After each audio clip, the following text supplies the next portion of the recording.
ചൂടുണ്ടോ? ചൂടാണോ? വീശിക്ക് താത്തായിരുന്നു വീശ. ഇതൊക്കെ എന്ത് ചൂടാ താത്താമാരെ. ഇതൊന്നും ഒരു ചൂട്. ഇവിടെ ചൂട് കുറവാന്ന് തോന്നി. ഞങ്ങളുടെ നാട് വെച്ച് നോക്കും. അവരുടെ നാട്ടിലൊക്കെ 40. ഇവിടെ എത്ര? 35, 36 ഉണ്ട്. നിങ്ങളുടെ നാട്ടിലൊക്കെ 40 ഡിഗ്രി ചൂടാ. കൊല്ലം ജില്ലയിൽ ഏറ്റവും കൂടുതലില്ലേ? അതൊക്കെ വെച്ച് നോക്കുമ്പോ പാമ്പൊക്കെ പുറത്തിറങ്ങി ഇങ്ങനെ നടക്കാൻ തുടങ്ങിയിട്ടുണ്ട്. സൂക്ഷിച്ച് നടക്കണ എല്ലാം. ഇപ്പൊ ഒരു പേടിയുണ്ട്. അല്ലാഹുവേ, നബിതങ്ങൾ 1500 കൊല്ലം മുമ്പ് പറഞ്ഞ് രാത്രി കിടക്കണ സമയത്ത് നിങ്ങൾ എന്ത് ചെയ്യണം? നിങ്ങൾ രാത്രി കിടക്കണ സമയത്ത് നിങ്ങളുടെ വിരിപ്പൊക്കെ ഒന്ന് കുടഞ്ഞിട്ട് കിടക്കണേന്ന്. അതൊന്നും നിങ്ങൾക്ക് പറ്റിയില്ല. ഇപ്പൊ മൂർക്കം പാമ്പ് കയറാൻ തുടങ്ങിയപ്പോ വിരിയും തുടക്കം കുടയൊക്കെ തോന്നി. അടുക്കളയിൽ നിങ്ങൾ പാത്രങ്ങൾ അടച്ചു വെക്കണം.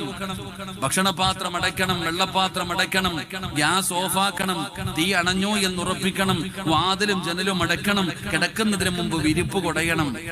അതൊക്കെ ആയിരുന്നു. നേരെ എവിടെ? സിനിമ കണ്ടിങ്ങനെ വാഴ കണ്ടങ്ങ് ഉറങ്ങി. എന്ത് പാട്ട് കേട്ടങ്ങ് ഉറങ്ങി. എന്ത് നോക്കാൻ? ഇപ്പൊ എല്ലാത്തിനും ഒരു പേടി വന്നിട്ടുണ്ട്. താത്ത പേടിക്കണ്ട.